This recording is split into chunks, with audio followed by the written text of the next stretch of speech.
اش سرجم 8 میلیارد کسا کل سروی اردید جین نزدیکی 2 میلیارد مسلمانن. هر وسط 4 میلیون مزگفت سرانسری جهان هنه که مسلمان رو رسم آینه و عبادت خواهد انجام دن. اوه همی بو کساتیه که مازن ودگرید که سرور پیغمبر و فخر کائنات یا محمد صلوات خود سر بن. الدوازده ربیع الاول خوشتویه دلا محمد صلوات خود سر بن هاتیه سر دنیایه. ادوی روژه دا جهان اسلامی و بیروریه چندین رو رسم ساخت کرد. بلا مرف واقعي سحكته وقتي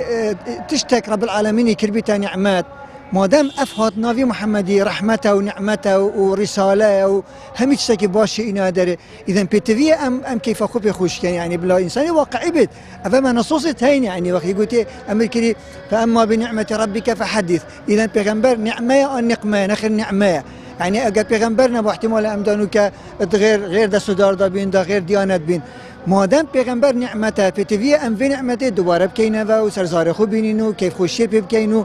روش بناوی ساخت کینه و حکم و عقل مندیاوی سیاست تاوی ام استفاده جب کین. حوالاتیت بیجن فره گرنگی پلکفتن آینی بهت دان دا که مسلمان پیغمبر خواب نیاسن او پتوی گنج بزفرن جیان ناما پیغمبری فرمودن وین پیروز دا که جیان خوارون کن و سرفرازی دنیا و آخرت ببن. و بیر عالم گله بیتن و عالم فزان زبر که رجا مالود پیغمبریه و تشجیع بود دین اسلامی چه به تو پیپسر که بن و همین دنیا بزانتن و از حس که معنی همی بیتشتی بزانن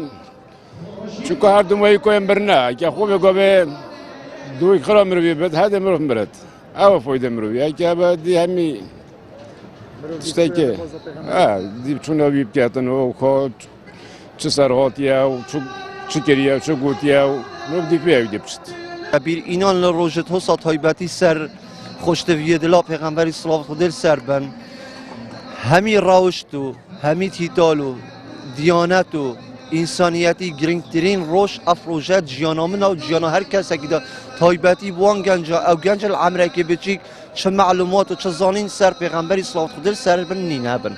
و دویتن تایبتی جی راگهاندن یاشن و برنامه شب سر سیرتا پیغمبری پتر رون کرنه و نیشا گنجی بدتن و سیرته که پیغمبری صلوات خود سر بن بو اسلام بو انسانیتی چکریه.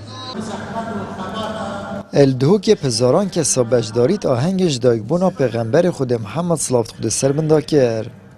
و بحث الکساتی ها پیغمبر یا پری روشتن برس و جیانا یا پری پند و شیرت هاتا کرن. آمد بریفکانی کانال آسمانی پیام دهوک.